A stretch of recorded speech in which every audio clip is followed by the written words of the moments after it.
Martin Luther King 20 minutes ago died.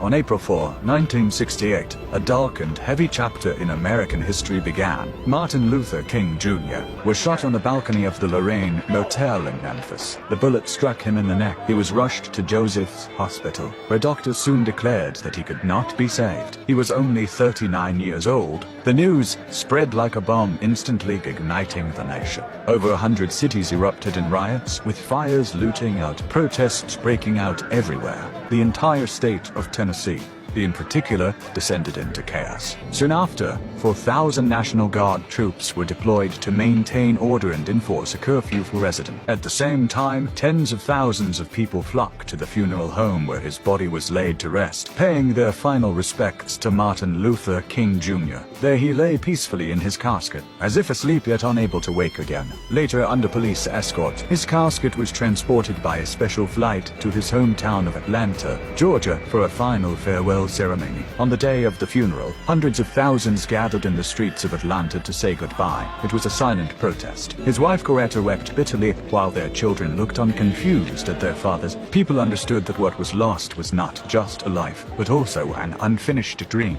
Even after the ceremony ended, mourners remained, unwilling to leave, offering prayers and sending him off. But who pulled the trigger? The official answer is James Earl Ray. He was arrested in the UK after the assassination. He pleaded guilty, but 3 days later he took it back, insisting he was just a scapegoat. During a civil trial in 1999, the jury concluded that Martin was still alive after being shot and was at the hospital with signs of life. But then special personnel cleared the room, and soon after, he stopped breathing entirely. That's where the theory came from that he may have been strangled. To this day, the full truth about who killed Martin Luther King Jr. remains hidden. Was it a lone gunman or a deeper political conspiracy? There is still no answer.